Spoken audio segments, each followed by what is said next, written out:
everyone. Thank you all for coming. My name's Owen Schwaegerle with Keller Williams Realty Central Coast, and Ben and I started the SLO Real Estate Investor Meetup a number of years ago with the intention of helping educate and empower people to take action and invest in real estate. And so that's what we've been doing for 3 years, just meeting consistently, educating, having great people come and speak. And it's incredible what people in this room have done since starting this group. People have been able to buy their first investment property. People have been able to build ADUs, buy multifamily, bigger buildings. And so the power of education is something we firmly believe in. So today we have a wonderful panel that will have Ben introduce, and then we'll get started with our questions. I think I'm going to let them introduce themselves and what groups you guys are working with. But also I just wanted to say that the reason that we put this group together is because on one property we bought, we kind of inherited some tenants, and it was through inheriting these tenants that we graciously were introduced to Transitional Health Services, which has since changed their name, correct? And we got the pleasure to work with them and learn. Like, we sat down at a table and just said, hey, tell us what you guys are about. And we kind of shared what we're about, and kind of our goals aligned. And it's cool to see that. And it was also amazing that we were able to help each other. And you know, our main goal is to provide more housing for them, and their main goal is to provide more housing for their clients, and their clients are our tenants. So it ends up working out really well. And yeah, they've been a blessing to work with, and so I wanted to bring the amazingness that we found to everyone else so that they can educate you guys about the program, because I do think that when people say Section 8, landlords kind of cringe, and then they get a stigma. There's a stigma that needs to be broken down, because it doesn't mean, you know, you're going to have a bad tenant. It means in many cases that tenant might have a case manager or a caseworker that's also managing that tenant, and they're just trying to get back on their feet. So, and also you have guaranteed rent, as was mentioned earlier, so we'll go deeper into that. But I just want to say it's been a great thing. I think we have about 11 or 12, not Section 8, but housing assistance or Section 8 tenants through our portfolio. So you want to go down the line, and then we'll, and then as we get questions, we'll kind of send them that way, and then we'll send them back, and we'll just keep on going. Sounds good. So. Hello, everybody. I'm SLO County. I work for the Housing Authority of San Luis Obispo. So a Section 8 program, and I'm a housing specialist there. So I put some of my cards on the tables, but if anyone's interested in leasing up with us or working with us, feel free to contact me. My cards are there, and I can explain the program and go through the process of working with us. So, good evening. My name is Carrie Collins, and I am the program director for the Medically Fragile Homeless Program, formerly known as Transitional Food and Shelter. Transitional Food and Shelter. And we, Ben is our landlord at this facility in Atascadero. We were so nervous when the property sold, because we didn't know, is he going to go in and just bulldoze the whole thing and, you know, put up a modern, you know, whatever. So we were very excited to form this partnership, and it's just been great. We have 4 units over there, soon to be 5, as soon as the city of Atascadero lightens up a little bit. And let's continue with these projects. We are funded entirely by the Department of Social Services in San Luis Obispo, and all of our referrals come through them. The families have to have a medically fragile reason why they need a non-congregate facility to get better, rather than go to like Echo or Prado or someplace else. And they're very managed while they're with us. I have 2 cards on the table. It's kind of redundant because it's actually the same phone number. I stapled my card to a flyer about the Link Family Resource Center, because I'm also the Family Advocate Services Director for the Link Family Resource Center. And when we have families that are housed at our units, they automatically get a family advocate. So not only are they getting managed by the case manager For the medically fragile homeless program, they're also getting a family advocate that works with them and helps them get on their feet. Awesome. Hello. I'm Jenna Nichols. I'm with the 5 Cities Homeless Coalition, and while I have 5 cities in my name, our housing program spans the entire county. And we actually have services for people who are at risk of homelessness, facing eviction, if they receive a 3-day pay or quit, and we can assist them in terms of rent, back rent, even potentially if we have to relocate them, paying deposit and new rent. We then operate a rapid rehousing program, which helps people move into housing. We work with all of our partners and several others. We do that countywide. So if someone needs a deposit, if they need first month's rent, we are even able to pay, we're able to pay double deposit, we're able to pay a landlord incentive, and we're able to pay rent to help someone move into housing. And then on through the spectrum, we operate in South County a new 20-cabin, we call it our Cabins for Change program, which is an interim 90-day shelter program as we try to get people into housing. And then ultimately we do a lot of street outreach in the South County area, in particular, trying to connect with people and build relationships, bring them into cabins.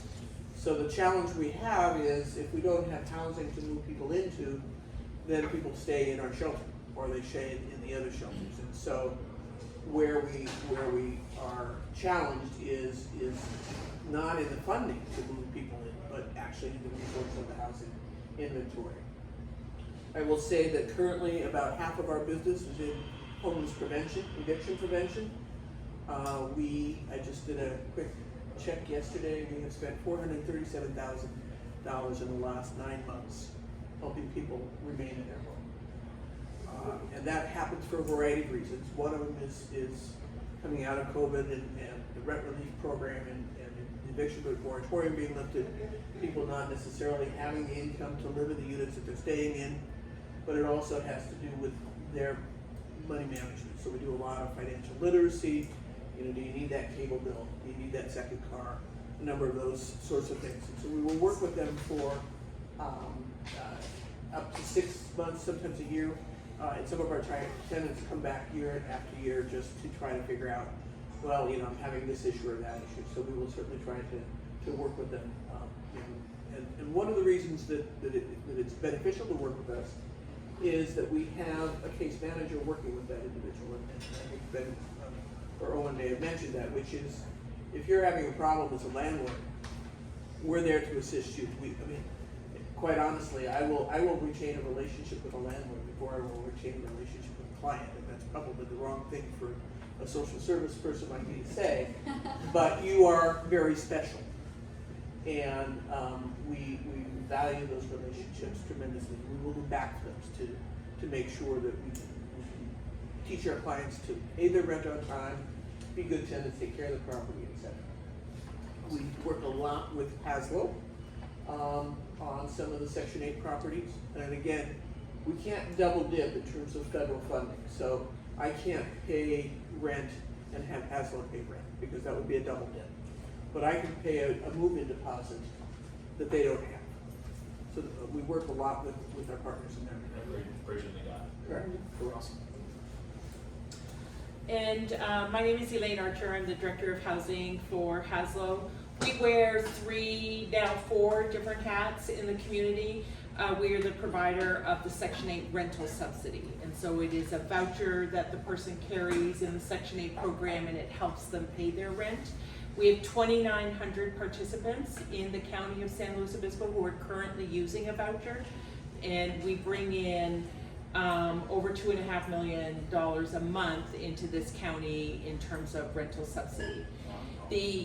And so yeah, that's a significant economic boost to this county in terms of that rental assistance. We have 2,900 participants. The average family size is 1.6, and so we have a lot of 50% of our participants are elderly or disabled. Their average income, if you are elderly or on minimum disability, is about $1,000 a month. So they're living on $12,000 a year. There is nowhere in this county that you can live on $12,000 a year without rental subsidy. And when you're on Social Security, it does not come with additional housing allowance. You have to get on our waiting list and wait to be selected in order to get that assistance. We also work with families, low-income families, single-parent families, families who may be working, but they just, again, if they're trying to rent a 3-bedroom home and it rents for $3,000 a month, you need to make $100,000 a year. Well, how many of our families that are working in the grocery stores or in retail or in the industry, hotel, will be able to make that kind of money? And so this enables them to afford housing for their family. Overall, 2,900 participants. The average income is just under $20,000 a year. And we pay on average $1,100 a month in rental subsidy for those participants. So that's the primary part of what we do, and we partner with all of our agencies. Their clients are our clients, and so we work very collaboratively with the agencies in our community. As I was saying to the smaller group earlier, without landlords, we would not have a business. We could have a lineup of 5,000 people who need affordable housing in our community, but if we didn't have landlords, we would have no business. And so landlords are critical to what we do. And so the way we organize our business is our housing specialist, Linda, and we have Terry sitting over there against the wall, are organized by landlord. So you have one person to call. If you've got 10 units, you've got one person or one team to call if you've got a question about those 10 units. So that's the one area of business. The second is that we are a developer of properties, so we build deed restricted with financing through what's called the Low-Income Housing Tax Credit Program, and we are in the middle of finishing 2 projects right now. Toscano is in the Prado redevelopment area, and Rockview Terraces in Morro Bay. And when we're building 38 units at a time, 36 units at a time. We need over 3,000 affordable units in this community. So that's a drop in the bucket. And it takes us 3 to 5 years to build those properties from start to finish in terms of getting all of the funding. And so while that's a very important resource, again, we need landlords in the community to be working with us. We have over 700 unique landlords working with those 2,900 vouchers. So we partner with a lot of landlords in this community. Because we are a developer, we are also a property management agent, and we ourselves are a landlord. 75% of the units we build are housing a Section 8 participant. Not all of them, because not everyone who needs affordable housing has access to a voucher or got on the list or got selected. And so these are affordable units that are also available to those that have incomes that can't afford market rental prices. And then our fourth and growing area of business is permanent supportive housing. And so we acquired through California, the state of California's Home Key program. They are purchasing motels throughout the state and converting them into housing. And we bought one in Paso Robles with Echo and People's Self-Help Housing. And through that endeavor, we're able to create 40 emergency shelter beds in the North County that did not exist before, and 60 units of permanent housing. And the supportive comes with the fact that individuals who are moving from being unhoused into housing may have had some barriers that contributed to their unhoused status. And the support comes in helping them establish that stability. And it comes with a voucher, and so as they're able to move on and look for their own apartment, it frees up that space for someone else who may have become homeless. One of the biggest challenges that we all have, I think, in both of your programs is that seniors are the biggest, fastest growing component of the homeless population at this point in time. Where a lot of rentals, they started 20 or 30 years ago, and you started renting out at the value of your mortgage, and it stays flat. It doesn't accelerate over time if you don't refinance that mortgage. And so they've rented that 2-bedroom home for $1,000 for 15 years. And then the kids get involved and they're like, Mom and Dad, you're renting that for what? Are you kidding? You know, or Mom and Dad pass away and they're putting that house back on the market, and seniors are getting priced out of the market because their income isn't going up the same way our rents are going up. HUD just released their fair market rents yesterday for the next 12 months, and this county went up 10.7%. And so, you know, the pressures on rents continue to be significant in this county. And so seniors are showing up, 70-year-olds, 80-year-olds who've been stably housed for 20 years. And they don't know what Craigslist is. They don't know what the internet is for looking for housing. The last time they looked for housing was in the newspaper, through the classifieds. And they're like, how do I look for housing? And so how can we get our seniors housed is a really growing segment, sadly, of the work that we're doing. Is that HUD basically increase? Does that directly affect the payment standards? And we'll probably go over that. Do you want to go over before we get into those questions? You want to talk about the payment standards, which you guys might have on your. There's some pamphlets on the tables. Yeah, on your tables, just like this. Yeah, so I see, this schedule here. So the rents that we will subsidize our participants for are what's called a payment standard. The payment standard covers both the rent to owner, so the amount you're charging on the lease, as well as the utilities that the tenant is responsible for putting in their name. And that's where it gets a little confusing, because every unit is going to have different utility responsibility. Is it a central water meter or individually metered gas or electric? And what kind of electric? Is it the water heater electric or not? So utility allowances get kind of complicated, but this covers rent and utilities. This is based on what HUD calls the FMRs, fair market rents, and so they have a magical formula that they apply nationwide, and for every metropolitan jurisdiction, they calculate what they believe the fair market rents are. It's kind of a misnomer. It's not really fair market rent. It's pegged at the 40th percentile. So it's not even at the average rental in the market. It's at the 40th percentile. So we're never going to be able to afford the luxury housing. We're going to be able to afford the bread and butter housing that's available in the community. And so we set a price for every unit. Applicants, participants can go over the price as long as, and they can pay that difference as long as they won't be rent burdened. So just as the banks look at you when you buy your own house or a rental property, they want to make sure you can afford it. HUD deems that affordability level at 30% of your income. So all of our participants pay for rent and utilities 30% of whatever their income is. They don't have to have income to be on the program. They can literally be between jobs, be unemployed, not have their disability benefits approved, waiting for their retirement, or they can have a job and they pay 30% of whatever their income is. An example of that, you're saying they make about $1,000 a month, right? So they can pay $300. They would pay $300, and if you're one bedroom $700. rented for $1,800, we would pay the $1,500. So you can go above the $1,800 as long as their rent burden doesn't go above 40% of their income. So I can't tell you what your 40% is and what your 40% is, because it depends on your income and the rent and the utilities for the unit you want to rent versus the unit so housing specialists spend a lot of time going, what if?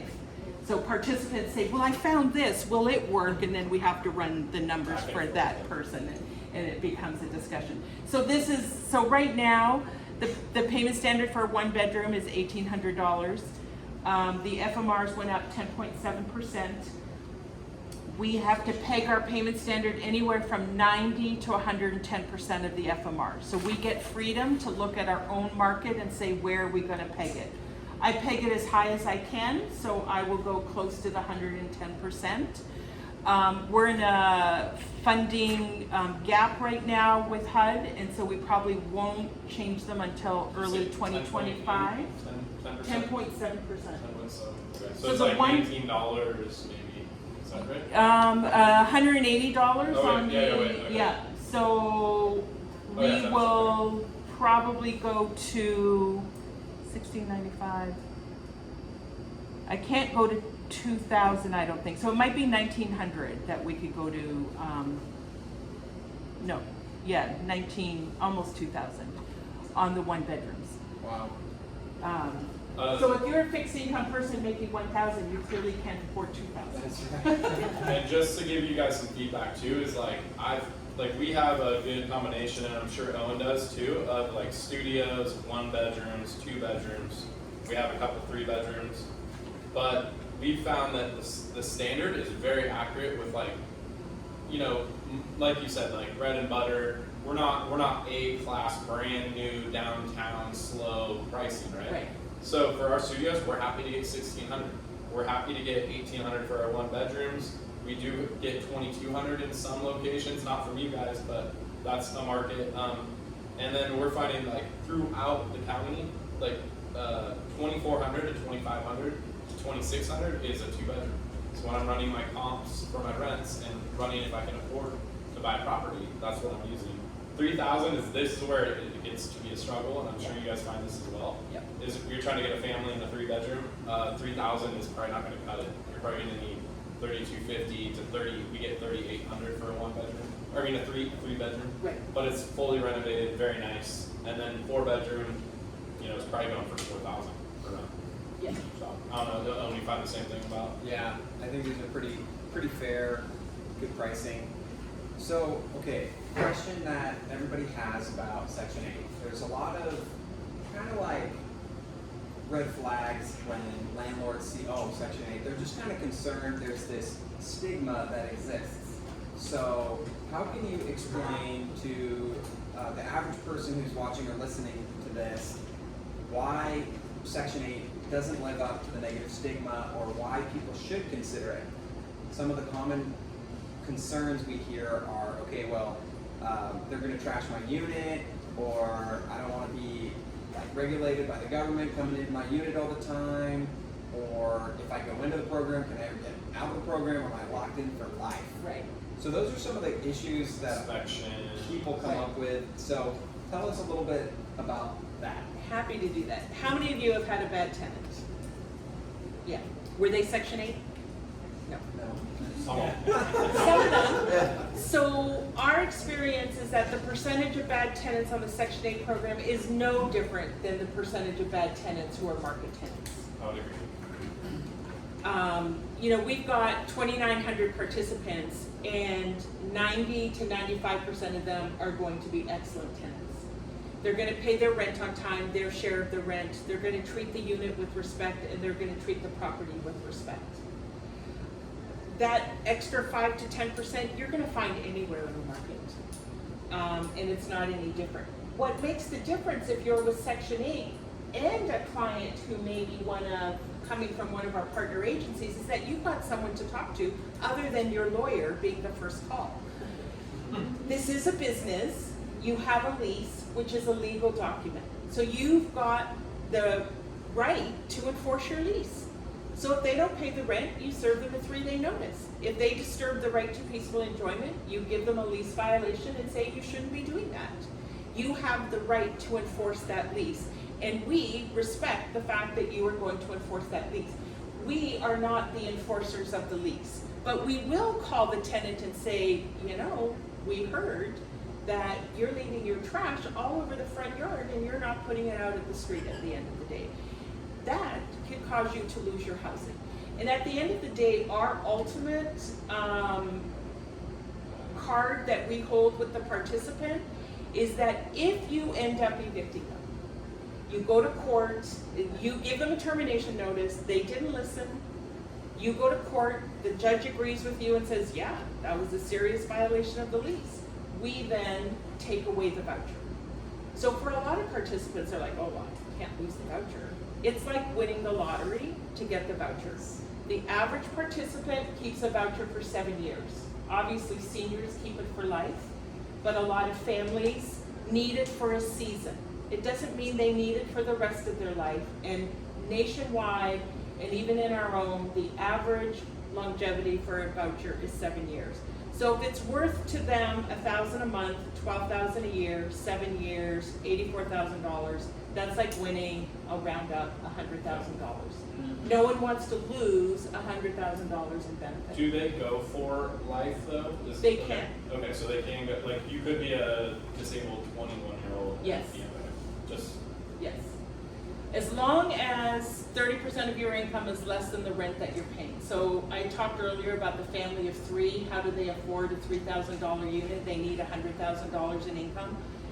If they start the program when they're a single parent on cash aid making $10,000 a year, and they get a job and they start working, and until they earn $100,000, they keep that voucher. So they keep their children in decent, safe, affordable housing in the same school district for as long as they need it, and until they're earning that amount. So they could keep that for life if they need it.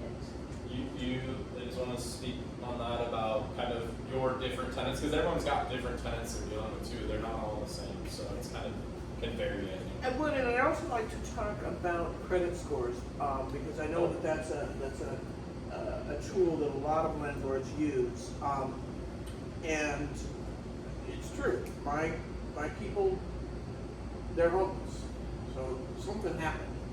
Somewhere along the line, something got broken, and so they by and large, they don't have the credit history that would give them a 650 score. So, but to Elaine's point, you get to call me. We have a very effective team in terms of working and as I say, we're going to mitigate whatever we can, and if it, depending on whose side you want to come down on, we're always going to come down on the landlord side because we need to preserve that relationship. That said, if you have several buildings, and if you keep 650 as your credit score because you can't discriminate, that is a problem because I'm never going to get my tenants into your place.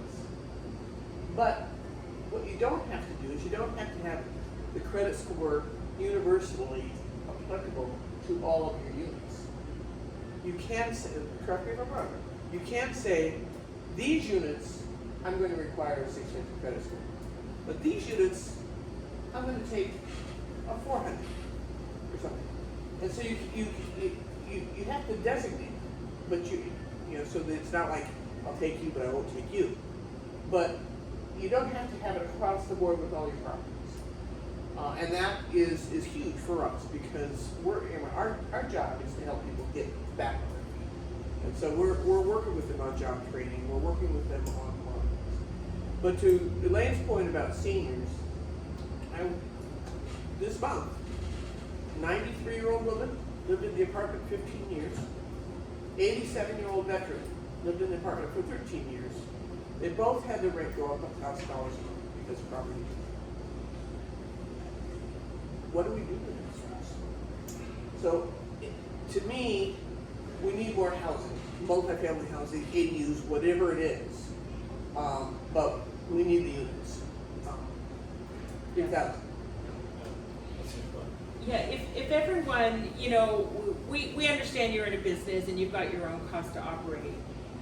But if everyone set aside 10 to 20% of their units that are dedicated for someone who is coming out of a homeless situation, and if everyone did that, that would free up so many opportunities for our participants. And you would ask, you know, well, how do I get out of Section 8 housing? What if it's not working?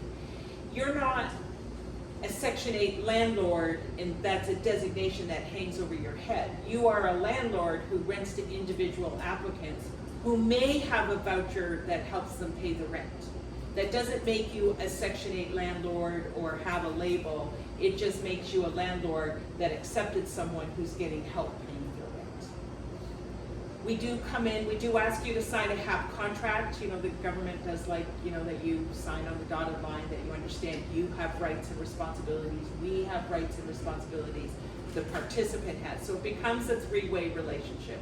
You have a lease with the tenant, you have a contract with us, and we have a contract, a voucher with the participant. And there's legal rights and responsibilities associated with each of those relationships. We do inspect the units once every 2 years before they move in, and then every 2 years thereafter. But our standards are not any different than the state of California. Again, this is a business that's regulated, and California has rules about smoke detectors, carbon detectors, earthquake straps, deadbolts on the doors, window screens. Those are all just standards we enforce. We will also look at housekeeping. And so we will, if we notice that there are housekeeping issues or water leak issues that they haven't reported, we will notify the landlord, hey, if you haven't been in, there's something here that you need to be aware of. And so if you don't have a regular protocol of inspecting the unit, you know that we will at least go in once every 2 years and inspect. If you think that there's a problem that they haven't reported, we will also do special inspections. And so you can call us and say, hey, I think there's something going on, you know, I'm having a hard time getting in, and they do have to allow us to come in and inspect. And so we're able I to can do vouch that. for the inspections are very simple. Are your smoke detectors, carbon monoxide detectors working? Is the water running? Are the stoves, no gas leaks and stuff like that? You want a safe place to rent anyway, so it doesn't matter whether it's a Section 8 tenant or a regular tenant. You just want to have a safe place. So if you sign up, you're in this three-way relationship, you've got 3 contracts, is there a way to exit that agreement once the tenant, like how does one exit that? If the tenant moves out, the contract is over. Okay. And the next applicant that you rent to does not, we don't require you to rent to the next Section 8 applicant who applies to you. What California law changed in January of 2020, right before COVID, that said landlords can no longer say in their ads, no Section 8. It used to be okay to discriminate and say no Section 8 because the voucher, it was deemed to be income discrimination, and that was not a protected class. The law has now changed that everyone has an equal right to apply. You then have the right to screen the applicant and choose the one that meets your tenancy screening criteria, hence the discussion about credit score, because that often becomes a barrier for Section 8 participants. Of course they're going to have bad credit if they're low income. They're going to have been late on a bill because they're trying to juggle which bill do I pay. And being late 3 times is going to affect their credit score. And so they are, by definition, going to be challenged on their credit score. But you do have the right to say positive landlord history. If they don't have landlord history, what we do as a landlord, because we are a property management agent, we look at, do they have a case manager who can vouch for them? Who can say, yes, in my experience of working with them, they have been responsible. They have followed through on what I asked them to follow through. And they're available to call. And so you establish your screening criteria, and under fair housing, as long as you're consistently following that, you can choose or deny someone from Section 8. But you can't just say, no, I won't take Section 8. And I've had clients that said that, and that was a no-no. Like, it was, yeah. Anyways. Yes. Here, can you talk a little bit about, Our program's very unique in that we 100% pay the rent to them for the clients that we have at the medically fragile homeless units, and also encourage them during that time. It's a temporary program. We just kind of go 30 days at a time and see how they're doing, and we work really closely with, we have 2 family units that we house families, and we work really closely with Family Care Network and their housing support program, and they have somebody that is, they're also rapid rehousing and working that these clients are like on a weekly basis are sending in applications for apartments, and many times I've written a letter to a future, possibility of a landlord. I don't have a rent history, but I can tell you about how they were as a tenant, that they respected the rules that we have. They have to sign a contract with us and a misconduct contract with us. contract? Yeah, and like just the other day, one of our tenants keeps having this very large German Shepherd showing up at their place, and I called Ben, I said, okay, Ben, you're the landlord. Will you please knock on that door and tell them that they cannot have that dog there? Because I think that he has more presence than I would have. I don't know if you've done that yet or not. But, you know, obviously they're not, and Ben and I have a thing about service animals and whether or not they are service animals. So we'll have to pay closer attention to that. We have 2 adult units, hopefully a 3rd one soon. We're connected with Adult Protective Services with those clients, and they are also working very closely with them to help them go from us to more stable housing. But that's where our seniors are, is in our older house, our 2 units for our Adult Protective Services. There's mental illness often involved with adults more than with the families, and we work, like I said, we work really closely with Adult Protective Services on that. If a client is not fitting in, then we have that right to ask them to please leave. And we, you know, the last thing we want is for them to be back in the riverbed or, you know, because that's where some of them will end up. But, you know, we do have rules that they have to follow.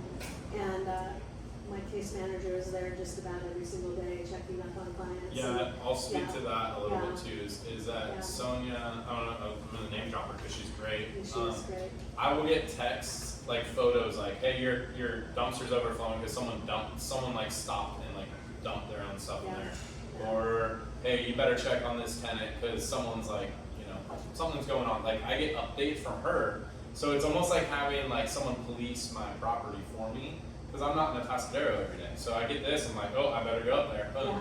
Yeah. You know. Extra set of eyes. Yeah. So it's a second set of eyes. It's like having a property manager. It is. She's always teasing me. she I'm goes to the on property Ben's every day. payroll. I'm his property manager. Yeah. I'm not gonna hire somebody, but Yeah. so it's really nice to have that because if you're just, let's say you're not doing any Section 8 or any assistance program, it's you. You're the only contact between that tenant. But when you have someone who's literally, it's their job to go check in on these tenants. And we have a very unique thing because basically they pay 100%. So the check comes from them for, and they're on the lease for all 4 units. Yeah. So no matter what, I go pick it up and it's a check for all 4 units. They decide who moves in and out of those units. Yeah. And then they're also basically housing the medically fragile. So these people are coming out of a hospital, they need a place to recover, and because it's, first of all, you're in a hospital, that's expensive, you can't really cover that. So they land there and they end up either staying for 3 months, I think is the max, but some people even stay longer because they're Some are longer, if they're actively, they're just getting this close to getting, their permanent housing situation, we're gonna hold on to them for a while until that's secured. And we say, look, you're not paying rent during the time that you're here, so you need to be saving this money. We also do some financial literacy with them, some budgeting, like all of that money, because a lot of them do work, or they're getting Social Security or whatever. So that money is not being used for rent, so that's money to put away and save for their future. We also completely reset the unit in between clients. We have somebody come in and professionally clean it, who is also one of your tenants. So that works out really well. So she comes in and cleans it well. We change, like all the linens and all of that kind of stuff, and make sure that everybody gets a fresh pillow. I go, they have to have a fresh pillow when they come in.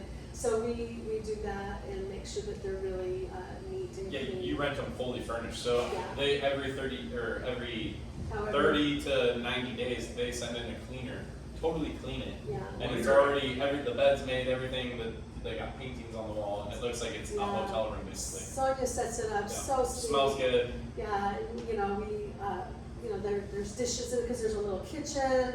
The bathroom showers in the renovated units are better than my shower at home. Mm-hmm. I'm so jealous. I want whoever did that to you to come to my house and do mine. What's your average lease? We range. Are you talking about price, or are you talking about? for our Just units? timeline. Oh, well, Oh. you guys have been renting those for like We've been- 8 years or something? Right, because Maybe longer? the previous owner, I've been on board for 3, so it existed before I came on board. So legally, they're doing transitional housing Yeah. with a supportive services agreement, and the Right. tenants aren't paying rent. So Yeah. it's not a standard lease in terms of the tenant inheriting rights to Yeah. stay in that unit. So, So it's out here. yeah, It would yeah, be so more her with program's us. very Yeah. unique. Like if Ben wasn't happy with what we were doing, that we're not taking care of the property and doing what's right, then that lease would be with us. Well, that's So, okay. do you want to give a little, like, maybe a story of like how, what your day to day is like, or like, Yeah. how do you, deal with the tenants, and maybe a great story or maybe a horror story, it doesn't matter. But yeah, Yes, absolutely. don't drop any names though. Keep this interesting. I'll give you a story later.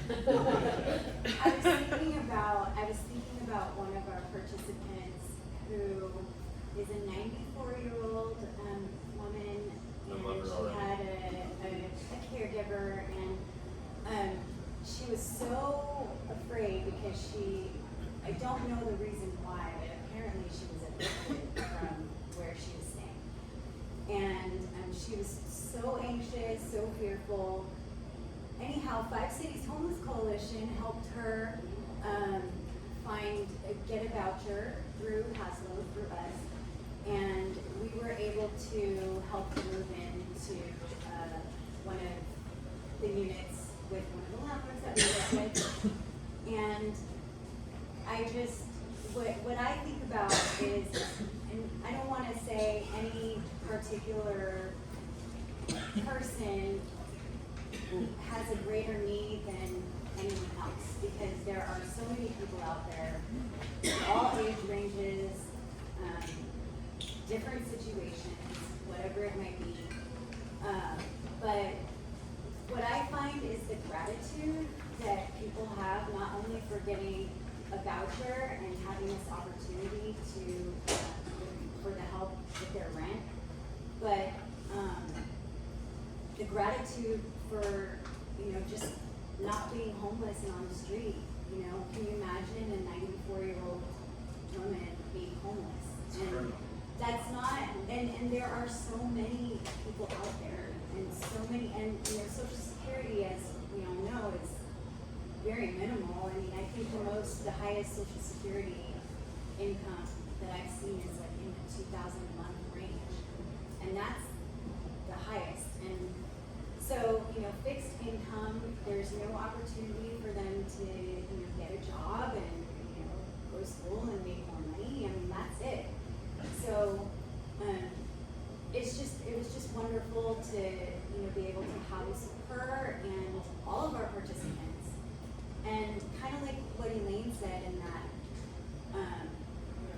most people, when they get a voucher, it's like, you just see them light up, like, oh my gosh, okay, my life might be okay now, and you have single parents with children living in a car, and it's just, so the gratitude that they have, not only for the voucher, but then to find a landlord that is going to rent to them, and for us to be able to help them move in, is just so immense that they're not going to mess it up.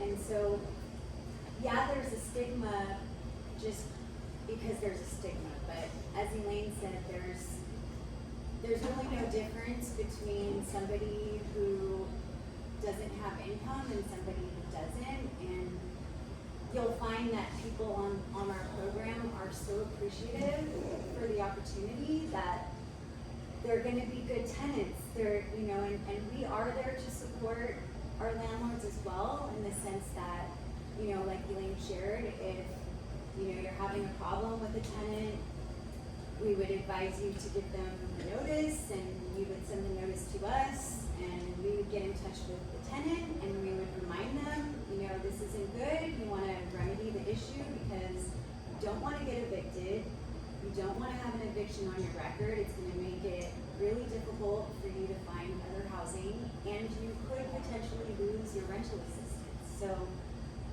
we're here to, support our landlords as well. And so that story, but there's so many stories. It's just, it really is, for me, a gratifying experience to be able to help people get their lives back and, have stability. And we do have people that will graduate from Section 8. So kind of when Elaine was talking about income. So I would be the person, let's say you have a tenant that comes to you, or an applicant comes to you, and you put your unit up for rent, you list it, and they contact you and they're interested in applying, and you would like to rent to this particular tenant, you would contact one of us, myself or Terry, and we have I have several coworkers that each applicant will be assigned to a housing specialist, and so they would give you my contact information. I would have their income calculated. I would give you, there's actually packets on the tables where the first thing you would do is you would fill out what we call a request for tenancy approval, and you would let us know what the rent is that you prefer, what the utility responsibility is. We would calculate what their rent burden is. We would make sure that they're not going to be paying more than 40% of their income towards rent and utilities. And so I've worked with Ben and Lindsay on some of their applicants, and getting to the point where we would be able to approve them. So if the unit is over the payment standard, it doesn't always mean that they are not going to get approved. We would just have to make sure they have enough income to afford the utilities and their portion of rent, which is always going to be roughly 30% of their monthly income is what their portion will be. And that will change periodically depending on if their income changes. So we would ask you to fill out that paperwork, a W-9, a direct deposit form, because we will deposit our portion, the half portion, the housing assistance payment would go into your account, whatever account you choose, each month. It's guaranteed, and then the tenant would pay their portion, which we would determine, and we would let you know how much their portion is. And then once we get the paperwork, we would set up an inspection, and so that's another thing. I do have to give props to our housing authority because I've worked in other, I'm from LA, but so I've worked with other housing authorities, and what I can say is that we are very prompt with our inspections. So we know that you guys don't want to have a vacant unit for a long time. You don't want to wait 3 weeks to have your unit inspected. So our inspector is amazing, and he gets out there usually within a couple days, unless it's a weekend. And he'll do the inspection, and if we inspect the unit and it doesn't pass the inspection for some reason, it's not like, okay, it's a solid no. We would just say, can you put a double on the door? You would have, whatever needs to be fixed, we would be given the opportunity to make the repairs. And then we would pass the inspection, and then as soon as the inspection passes, they can sign a lease and move in. We would send you a half contract, as Elaine mentioned, and we would ask for the signed lease. And then if it was your first time working with us, the W-9, the direct deposit, and that's pretty much it. And then kind of a move in, yeah. So. And then I will say that, on the inspections, basically, it's actually also helpful because let's say you didn't know your smoke detector wasn't working, but you were going to move a tenant in there. Well, now you got an inspector going in there for you for free to check your stuff for you and make sure it's working. So I've had that come back. I think one of our studios, we had never rented the Section 8 before. They did an inspection. These were built as hotel rooms, so it didn't have, it's really weird, it didn't have a sink in this tiny bathroom. So he's like, you need a sink in the bathroom and a sink in, we had a kitchen like right on the other side. So we just plumbed in a little sink on the wall, and it was perfect. Got signed off with it the same day. So Another question around the stigma of kind of assistance programs is a lot of people on programs struggle with addiction, and so a concern that comes up is how do we know like this person doesn't relapse or start using again and trash the unit?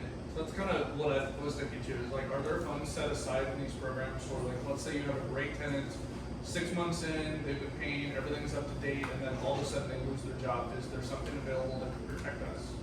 So, I don't do Section 8. I work with Section 8. My program is what's called a rapid rehousing program. So we pay rent, we pay utility, we pay double deposit.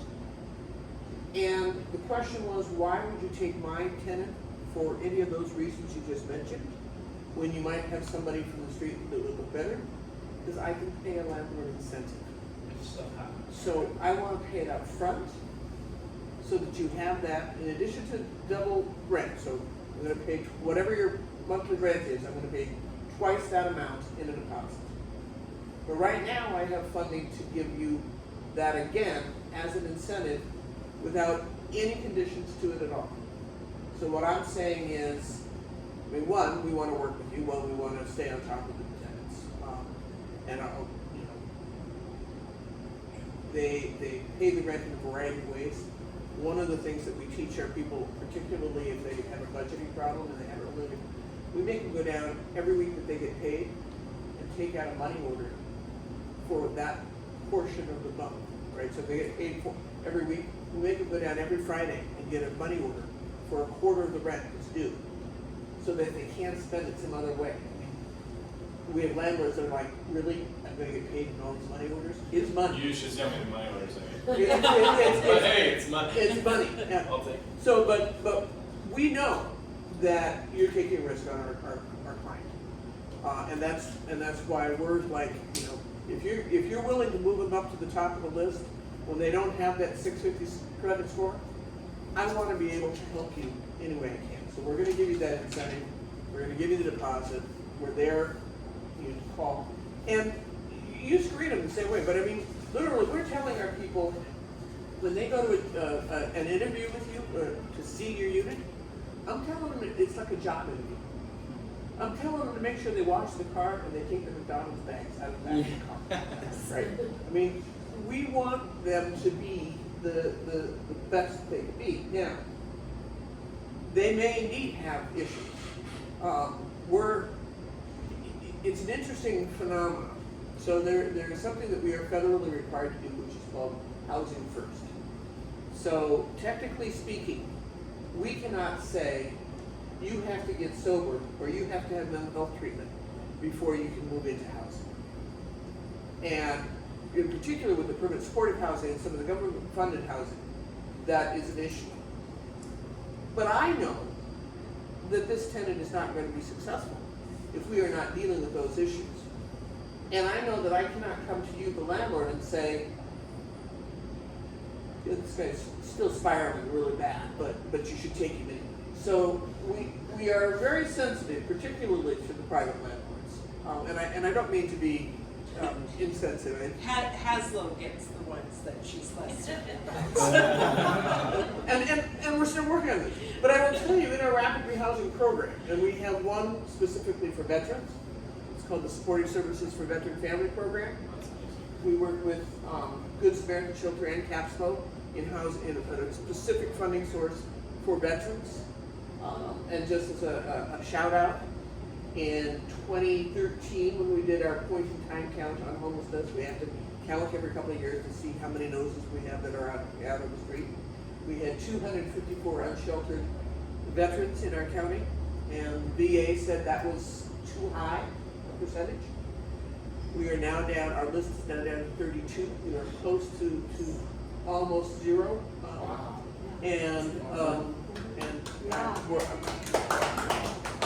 Would I like, I mean, I think I'm the only business owner that would like to go out of business for lack of clients. Yeah. Unfortunately, that's not the trajectory. But we want to be a good landlord liaison, and we want you to feel confidence in working with us. Do we have problems? Occasionally. But I would say that we have about a 90-95% success rate of having that person still housed a year later, which is one of the metrics that we use. But I'm not, we're going to be honest with you. If the client's got issues, they do well with families, they don't do well with families, whatever. We're not going to sell you a bad deal, because then you're never going to work with us again. I want to dig into that a little bit better, or as well, because you made a really good point, is that you're trying to keep this relationship with the landlord, because that's a long-term thing. how many people can she house if she has a good relationship with you and she knows your property, she knows it's a good fit for certain people, and it's a relationship business as well. They have a close relationship with their clients, they get to know them, what their idiosyncrasies are, what issues they're dealing with, and Lindsay will call you guys and be like, hey, you know, here's the property we have available, you know, we're looking for this, and she's like, oh my gosh, I've got you know, a single mother that's looking for a place, and she needs it right now, and we love that. We want to help people. But anyways, the other thing I was going to say is I have like an exact example of what you were saying is that we did have a housing assistance program. No one from here. We took their client and they were doing great. This specific program paid 6 months in advance. So they basically pay 6 months for that tenant.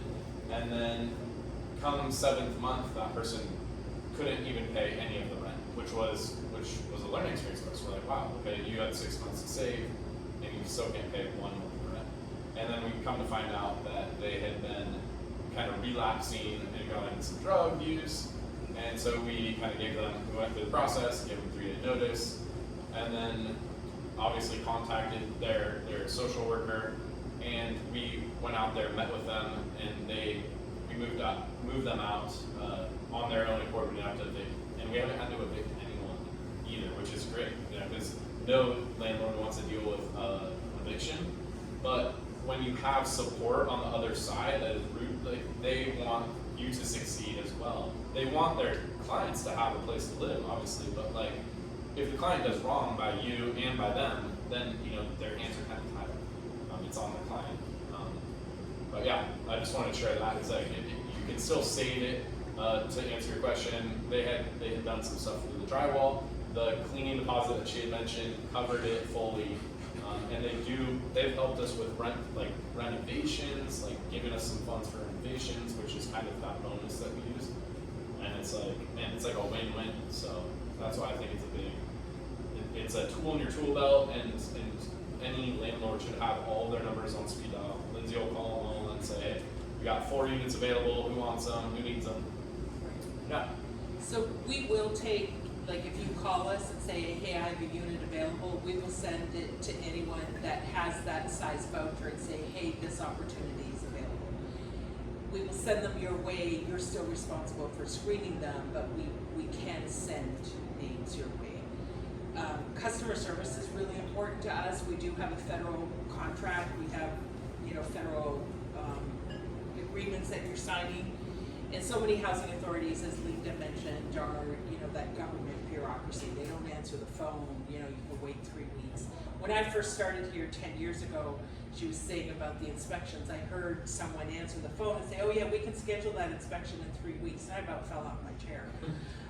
You know, I'm an accountant. I recognize that vacancy loss hurts the bottom line. And I said, we need to get out there tomorrow. You can't tell a landlord to sit on their vacant unit for 3 weeks.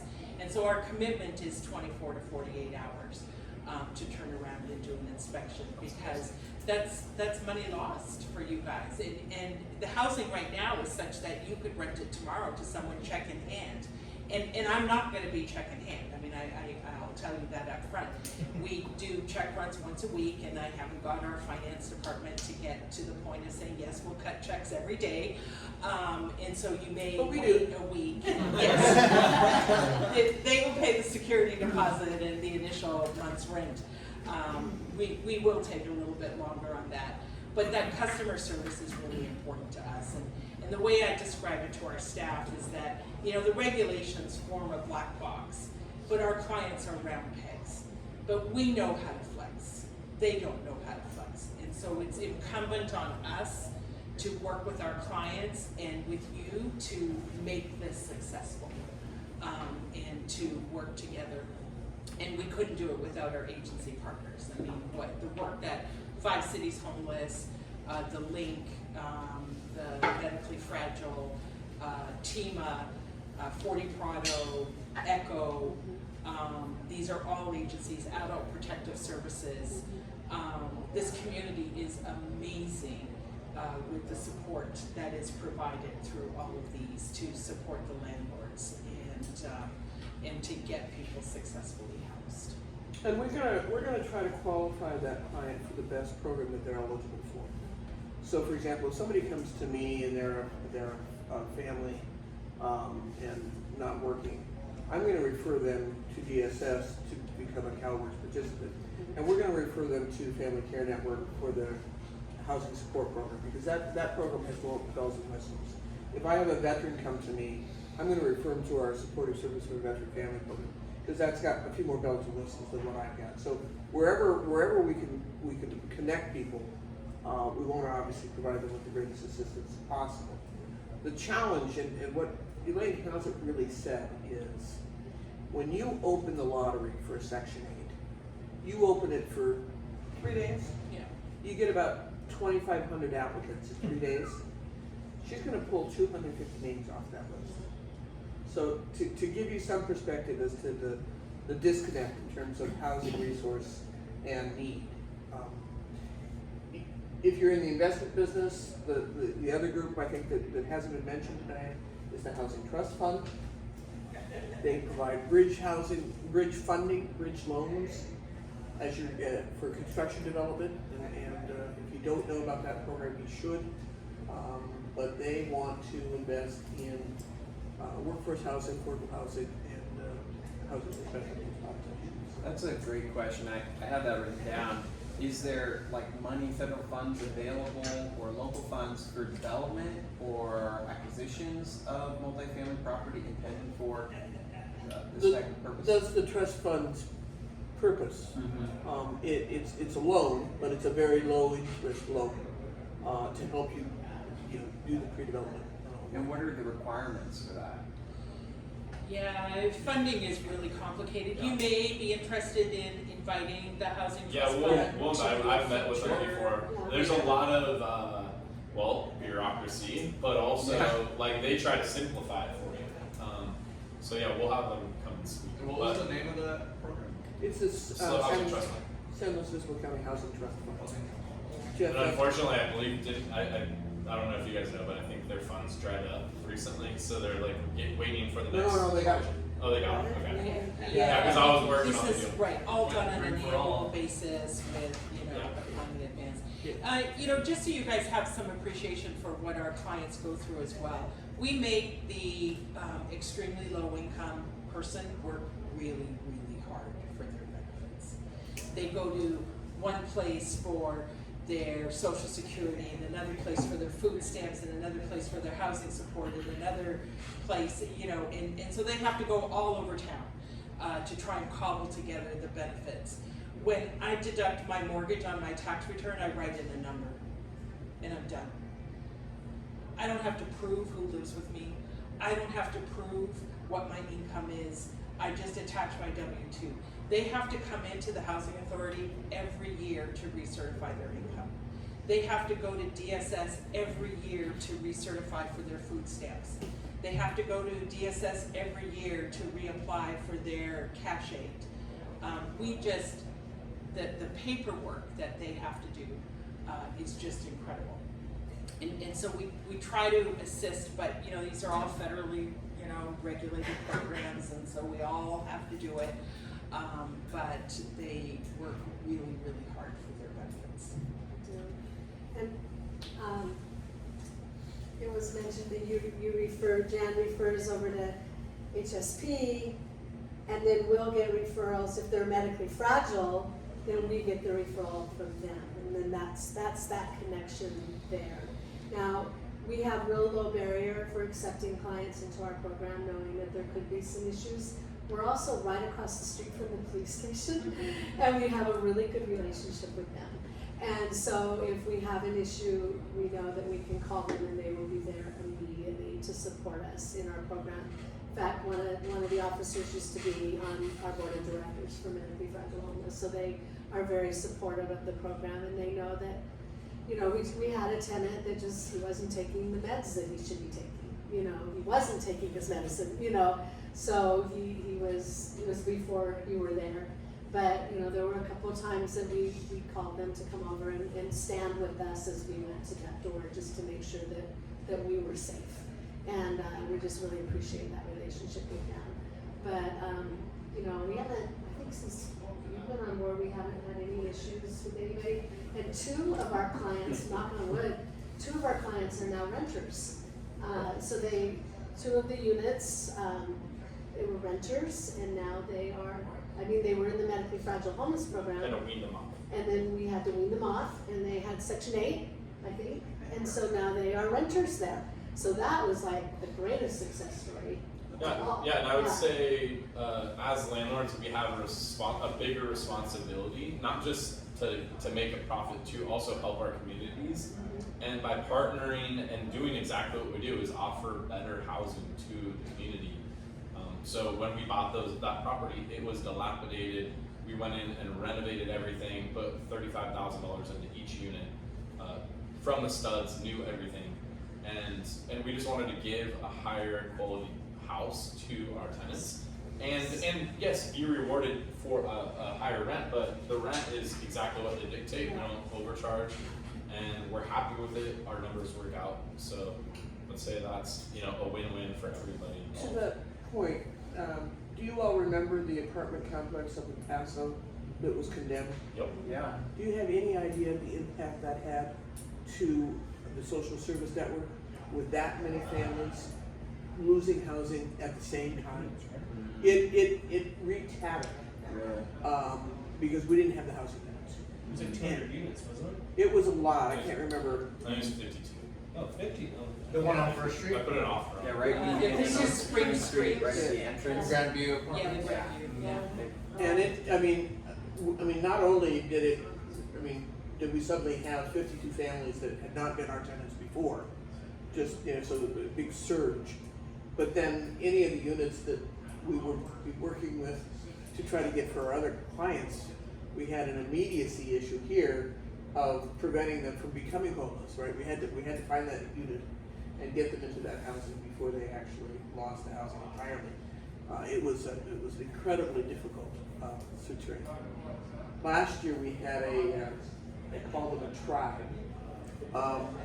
We had a group of seven individual households, all of one family, come to the area because of some family violence issues. A couple of family members had been murdered, so they relocated here. And they relocated here because they had a cousin living in a 2-bedroom unit. And so all 35 people came to live in that 2-bedroom unit.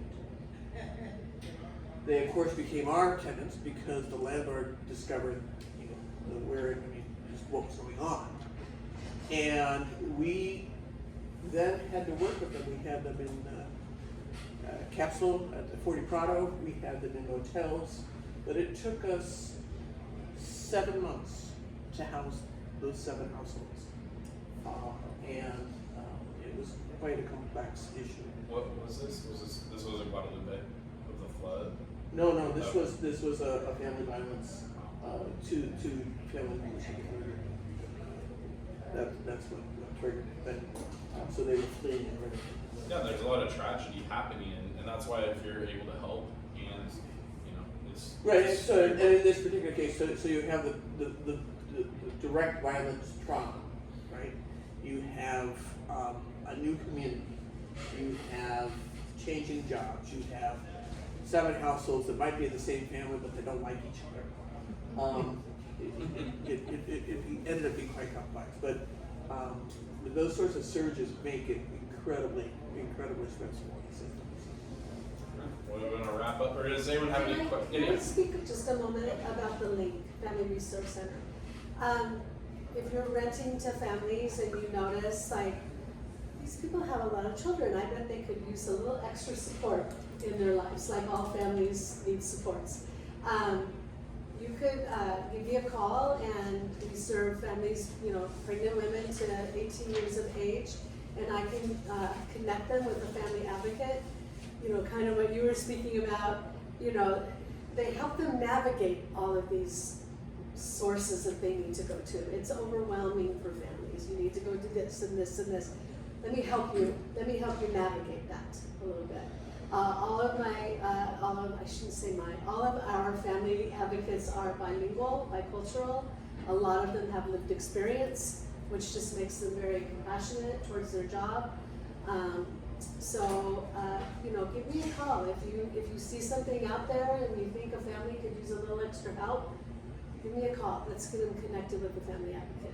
Help them navigate this world here.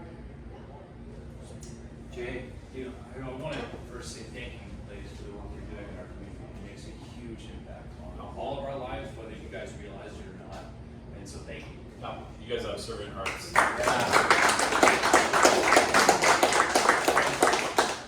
I do have a follow-up question to that. What is it that you, if I were to ask each one of you, and I want to answer from each one of you, what do you need in housing to help? What's the one thing? I mean, do you need land to develop? Do you need immediate housing, hotels? I sit in the audit committee for family credentials, and I'm passionate about the transitional housing project. Keller Williams, the company that Ben Owen and Tyler works with, we've helped them purchase 23 units across the county over the past few years. And it has had an incredible impact on those people that are transitioning from one place to another. And I know it's important to them, and I'm helping them. I'd like to know what's important to you guys, so that I can put some time and energy through 245 agents across the entire county to find you what you need. And then I think I've got a new why in my life. So what is it that you need? Do you know how many rental homes there are in the community, whether it's multifamily or single family? 48% of our homes are non-owner occupied in this county. Are Non-owner occupied, 48%. So that's 250,000 residents. Right. About 2 residents per home. Yeah, So 2.4. So we're probably looking at, I'd say 80,000 homes. So if you set aside 10% of your units for someone who had a Section 8 voucher or was low income, that would be 8,000 units. 8,000 units for the community. Yeah. Okay. That would house all of our clients. We only have 2,900 vouchers, and we have those housed, but we've got an equal number of unhoused. And so, that level set aside that we knew was accessible. Our participants search. It takes them on average 45 to 90 days to find a housing opportunity. Is that The 29? biggest need though is 1 bedrooms. So I don't need all of you rushing out and offering your 3 bedroom because we don't have enough. Unless you're willing to take 3 different leases. Yes. So you could do shared housing. So if you have a larger unit, actually this is something that also then becomes affordable by design, where you don't charge the college prices of $1,000 per bedroom. You charge, $500 to $700 per bedroom maybe, and you did 3 different leases, then you are automatically helping 3 different people. And so that would just create We so call that many. house hacking. The investors call it house House hacking. hacking? Yeah, because you got a house, but you treat it like a multi-family. It's what my children are doing. Yeah.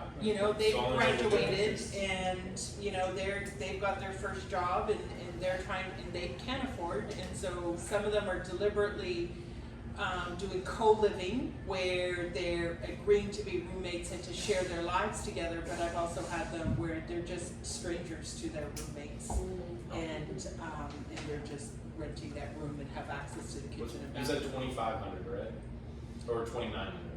2,900 per So 29, does that include children, or is that just the applicant, like the head of household? 5,000 individual people in this county are assisted through the Section 8 program. So one bedrooms are Yeah, the highest. That's why our Most 16 unit significant. is basically mainly studios and 1 bedroom, so it works great. Do you guys partner up with landlords to build what you're looking for? Like apartments or something? We are a developer ourselves, and we're mostly doing it through the Low Income Housing Tax Credit Program, which is a federal program through the IRS, so we don't tend to partner individually, like with an 8 or 10 unit property. But that's where the housing trust fund would Yeah. come to. Yeah. I'll take it along. So echoing some of what Elaine said, our people don't need a lot of space. But I also need workforce housing. my employees cannot afford to live here. I'm losing, I don't mean to cut you off, but I was just curious, so do you guys need any office spaces? We currently lease to Family Care Network, and they're looking to downsize, and so, or sublease, and so I was thinking, you guys kind of work together. I'll put that out, I'll put it out. It's a small world, this network. It's all slow. know each other. It's so, It's in Tascadero. you know who wanted it, office space was MICOT, which is the mistaken indigenous, Indigenous, yeah. I think they Um, got a place in HASLO. and this isn't that, right? This is Tascadero. Oh, Tascadero. Yeah. Okay. I'll put that. Yeah. You know, with regard to house hacking, there's another program you should probably know about. It's called Smart Share SLO. They have a variety of programs they do. They advise on ADU development. They also advise on house sharing. So they have seniors, for example, who are overhoused, who need some income to stay in the house, and they will match people to live with them. And they have a rather elegant matching process to assess whether do you vacuum at 9 o'clock at night or do you vacuum at 9 o'clock in the morning? How Do you people, not vacuum at all? and sometimes, I mean, so in sharing a house, literally, if you put a microwave and a mini fridge in the closet of a bedroom and it's got an ensuite bathroom, you've got a completely separate unit that you could rent out. So there's lots of ways. I'm gonna hire you. Jenna's good. But that's what I'm saying. We need housing. I just opened this 20 cabin shelter in South County, December 22nd, and we have housed 20 people out of that program. It's 20 cabins and 20 residents at a time. I have a waiting list of 140 people that has just been developed in the last 6 months. I don't care how we get out of it. I also have a property that I really want to turn into a single room occupancy. It's a motel, I want retrofitted. The landlord won't call me back. It's the CVU Inn at 150 North 5th Street in Grover. Anybody wants to make it? You're on it? So it is a project. You got 3 guys in the room that does Retrofitted. all day. I mean, it's perfect because it's got a controlled entrance. That's my bit. For genetically fragile homeless, I would need three things. I would love to have some units in South County because oftentimes with families, we have to relocate them and their kids are already in school in South County and that's hard. I relocated my kids in the middle of the school year and I'm surprised we weren't on Dr. Phil. Because my children did not like me very well and it's very hard. But I would need, in order to do that, I would need the Department of Social Services to give me more money.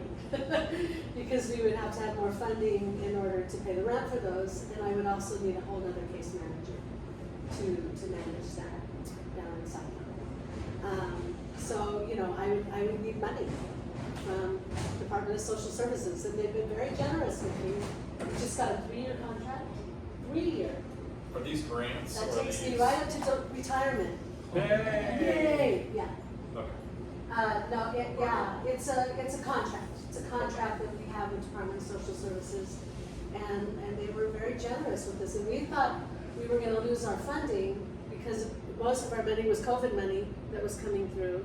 So we lost our grant writer, and we lost all of the COVID money, and then landlords switched. And I would bring it up at every call that we were on. Our new landlord wants to keep this going, but we don't have the money. Does anybody else want this? And then finally, because of good relationships that you make with people, there was a lady that we work with in the Department of Social Services with our LINK program, and wait a minute. So Carrie, you're running that program too? We're in. And I'm so glad I play nice with other people, that she respected me enough to know that I would do a good job with this program. And they came forward. And so those units really kind of belong to them. Like I don't receive referrals where we used to receive referrals from a lot of other agencies and hospitals and all of that. now they have to go through the Department of Social Services. So it makes my life a lot easier, but, so we would see, but we could always go to them and say, we have this opportunity in South County for 2-3 units, you know, what do you guys think? And I never know when they have extra money that they need to spend. I you know. actually know another property that I watch all the time. Yeah. Okay. The landlord won't return my call there either. It's an old bed and breakfast in Aurora Grande on El Camino Real, next to the Lofa Inn. It used to be called the Bella Garden Inn. It's got Yeah, it was listed for a while. yeah, it's got 7 or 8 bedrooms in it. All of them have an ensuite bathroom. It would be a perfect place. I have many ideas of programs that could go there. Yeah. All right. If you're Write it looking down. for creative ideas, talk to Jenna. Yes. We're gonna make Love it. it. Yeah, she was recognized by Salute last year with the congressional recognition of the work that she's done. That's wonderful. Yeah. Congratulations. That's amazing. And Oh, what? my turn. Well, I was just gonna share how wonderful this itself is, this meeting. Marvelous. You know, I think I helped you guys the first time with the first Yeah. one. And I'm just so glad that you've had a good experience and, that you put this together for everybody. And I would say more, spread the word, you know, just, break the stigma. I think that would be very helpful. And just collaboration, and I'm just excited that, you know, we had this meeting. Yeah. It's Yeah, great. we're getting the word out. That's our goal. Absolutely. If I could just piggyback on one thing Jana said, and it followed up something else she said. So she talked about credit scores and setting aside some units maybe for someone that had different tenancy screening criteria.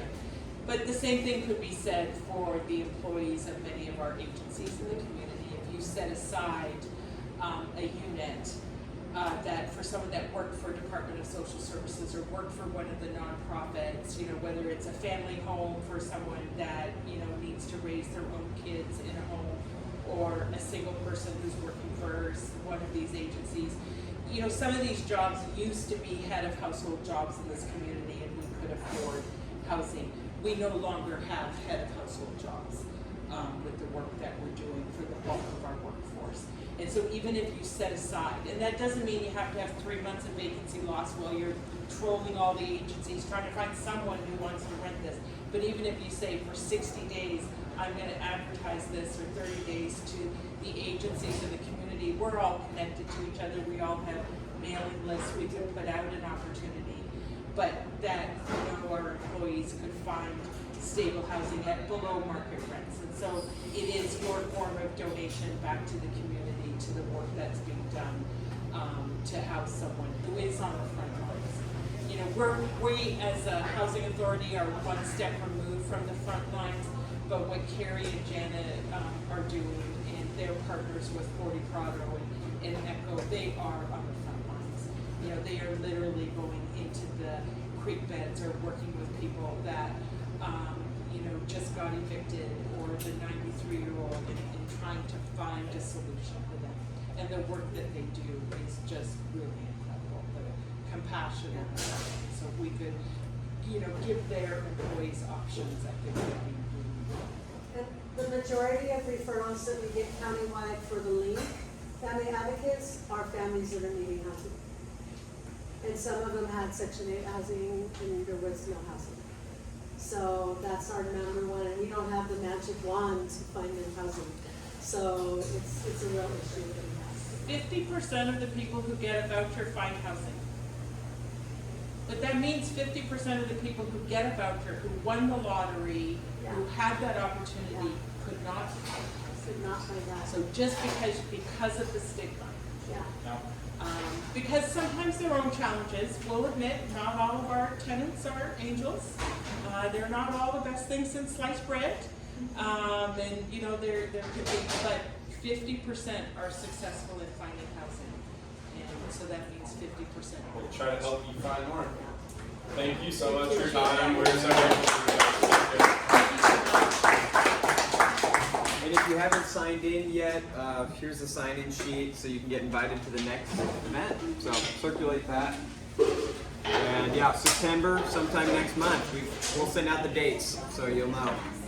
Elaine, thank you so much. Really appreciate that. Absolutely. So much all kinds of notes. So. Yeah, well, if you have other programs or attend or. Thank you so much. You're welcome.